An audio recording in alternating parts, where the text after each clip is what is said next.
köşkün düşməmişdən əvvəl bu sacda çörək bişirdim. Elə qaldı burada. Getdi 33 ildən sonra gəldi. Həmən öz sacımda burada. Yenə də çörək bişirəm. Bugünkü günə min şükür. Bu çörək bizim Laçının məşhur çörəklərindən biri olan fətirdir. İştahınız açıq olsun, nuş olsun, ömrünüz uzun olsun.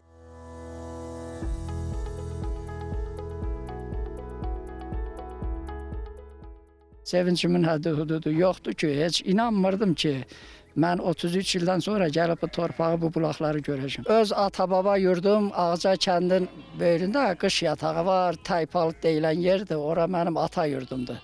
Öz ata yurduma düşmüşəm. Təsərrüfatımı, mal-qaramın hamısını gətirmişəm. Burada təsərrüfatımı genişləndirmək üçün. 30 yaşında çıxmışam.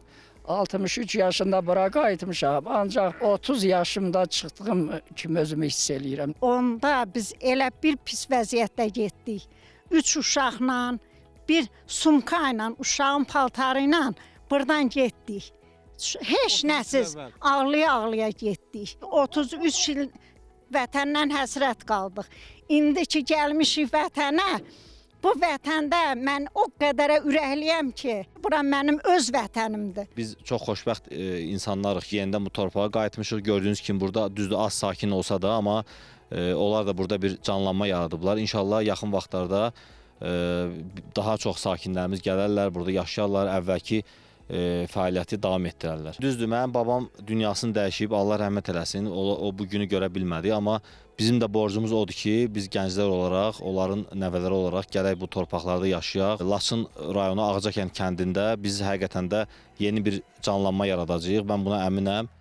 Qeyd edək ki, dövlət proqramı çərçivəsində hər il mövsümə uyğun olaraq yaylaq və qışlaqlara köç prosesi həyata keçirilir. Əmirovlar ailəsi də öz dədə-baba yurduna, Laçının Ucqar dağ kəndi olan Ağcakəndə üst tutub. Onlar hələ ki dağlar qoynunda məskunlaşan yeganə ailə olsa da, Mirağa Əmirovun sözlərinə görə növbəti mövsümlərdə doğma yurda köç edən Laçınlıların sayı artacaq. Laçında həyat davam eləyir, canlanır.